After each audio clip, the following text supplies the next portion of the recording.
Hi, my name is Derek Seekins. I'm from Manchester, Connecticut, and this is my 1990 Turbo Miata.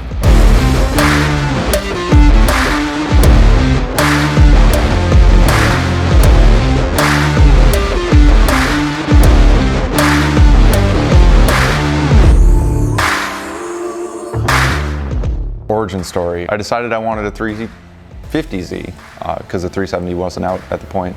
And I bought one, and it was a mistake. No offense, Caleb. I don't like those cars. Didn't really modify it much because for me at the time it was a lot of money. I think I was 18. And then I bought my first Miata a year after that. Did some stuff with it, not too much, mostly getting it back running. Bought another one another year after that. At the time they were cheap. I picked up my first real bucket for $400. My next one was a lot nicer, and that was still only $2,500, 94M. Had that for 4 years and got rear-ended. 42 hours after I got the insurance settlement, that shell was back on a trailer from New York. And then I took the two apart, made one car out of it, and been going from there.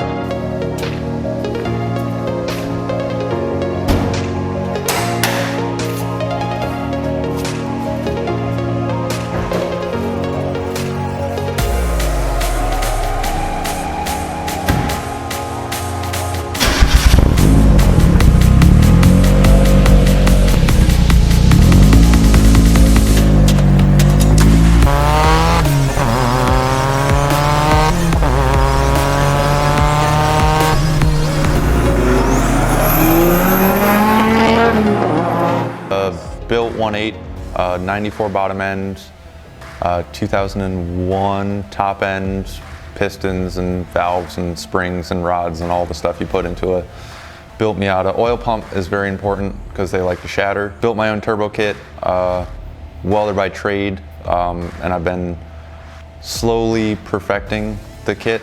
I'm on version 3 of the manifold and I'm very happy with it. Suspensions, I ran cheap ground control and Coney setup forever with sway bars.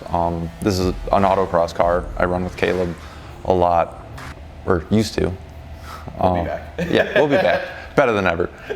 Feel 442s, still flying Miata sway bars, front and rear. Go on the forums, they'll tell you how to set up your Miata better than I can. But it's got parts in it. There's parts. I did the thing. It's such a basic Miata build. Like, you go on the forum, you go, how do I build a Miata for autocross? And you just, that. Interior, because I'm a tall guy, not that tall. Cut the floor to fit a racing seat bucket. It's the new Sparco Evo QRT. It's a good seat. The foam is a little bit thin.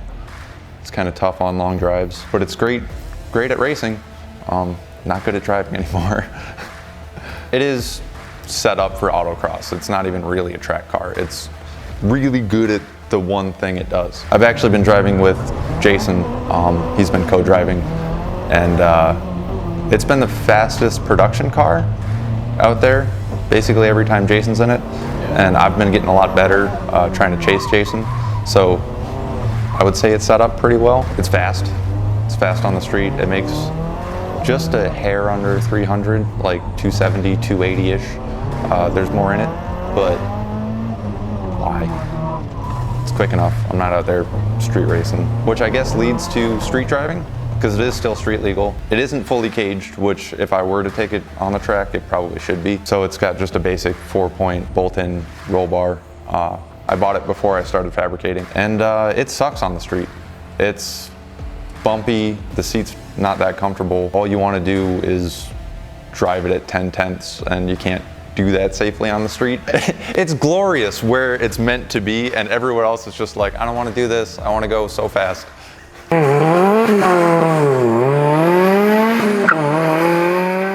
What's my favorite thing about the car? I mean, nothing. I've had it so long, I've like taken it apart, like totally apart, almost every year. Every time I find a problem, I go back and fix it.